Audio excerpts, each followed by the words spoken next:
So welcome back to the second update for Gotham. Now this update, my main focus is really going to be on the second layer, which is going to have the sort of Asian, Chinese, Japanese influence, and I'm going to try and incorporate different colours which I've not used before, so hopefully it's going to allow me to save some of the light bluish grey and dark bluish grey bricks now, because I am really running low on them. I have made an order to try and replenish the light bluish grey pieces especially, so that's going to come in later. So without further ado, it's time to get back to building.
Right, so I just want to make a really quick update on the progress that I've made, and I'm really happy with what's going on so far with the second level.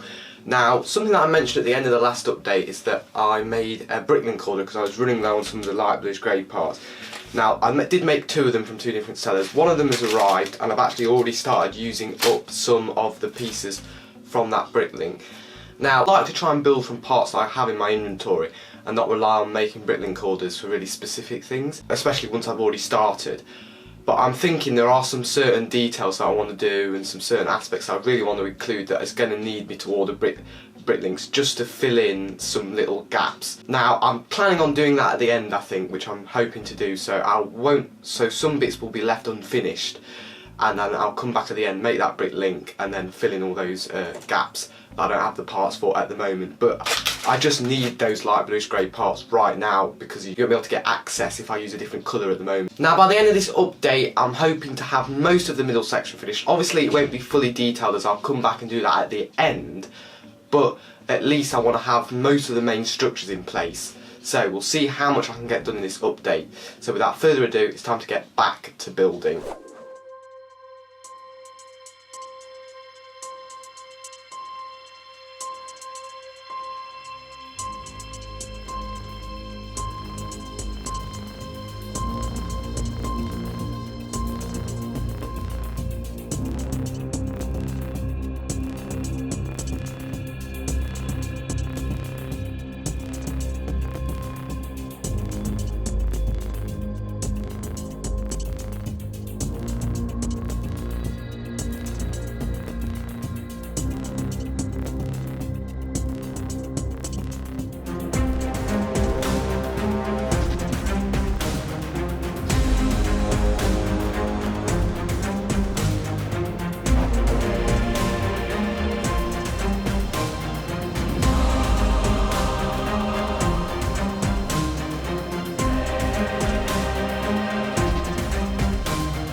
think I'm now at a point where I'm really satisfied with the progress that I've made this update to the MOC. Now, I've reached the point that I about wanted to, which is almost finishing most of the main structure of the second level. There's obviously loads more detail that I want to add, and I think that detail is really going to sell this part of the MOC, all the different cables, wires, satellite dishes and so on. Now, some of the buildings or areas that I've added to this second level is we've got a bar down here. It's something like that we often see in Batman the Animated Series with gangsters or mafia members, or something along that line. Then we've also got the entrance to the disused underground station. Now, I really do need to add loads of detail to this to make it clear that it's disused, so that's going to be something that's added later on. Then above that, we've got the chemical plant that still need a lot more work. I'm not really happy with the placement at the minute, so I'll be working on that a little bit more in the next update. Then also the entrance to Selina Kyle's apartment. It's probably just a hallway, really, all I've built here, but it just gives you the idea of where it might lead on to. Then over on the other side, we've also got this very small laboratory or experimentation room, which is for Hugo Strange.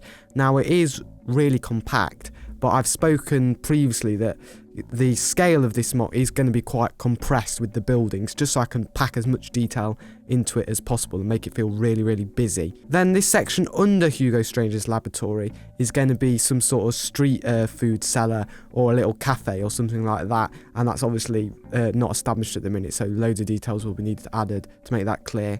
And then the pink building is at the minute just a walkway, a passage to get from area to area.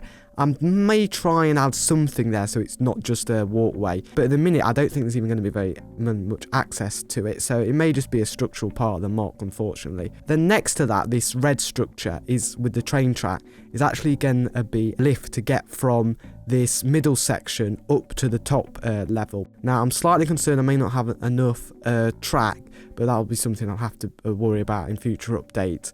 But I'm going to use a very similar technique for the lift as what I used for my Utapau MOC a while back, because that is the best way I've found to make a lift. Let's go back and have a look at that MOC showcase if you're wondering exactly how it's going to work, because I'm going to implement a very similar thing here. Now, you can see that I've been trying to incorporate some lights into this middle section.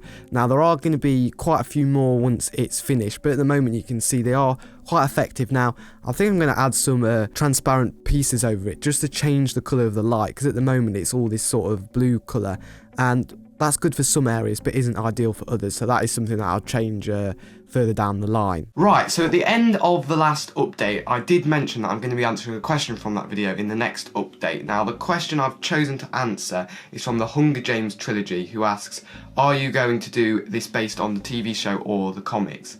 Now, the idea of this MOC is it really to be based on nothing specifically, more my own interpretation for the film, because I wanted to make sure that the film has a unique flavour but obviously still feels familiar, so it doesn't feel completely alien to what you would expect from Gotham, but it's not just exactly what Christopher Nolan did in his films, or going for the exact aesthetic as the animated series or what we see in the comics. I mean, there are loads of different interpretations of Gotham. I mean, nearly every different comic book artist that does a Batman will draw Gotham slightly differently. So for me, it was really important to build something that not only fits the Lego medium in terms of a Gotham style, but also something that was different and unique, so that it gives the film a bit of a new flavour. So that does bring this update to an end. I really do hope you did enjoy it. I made loads of great progress in this update, and of course the next update is going to be out in 2 weeks' time, so definitely stay tuned for that. But without further ado, thank you so much for watching.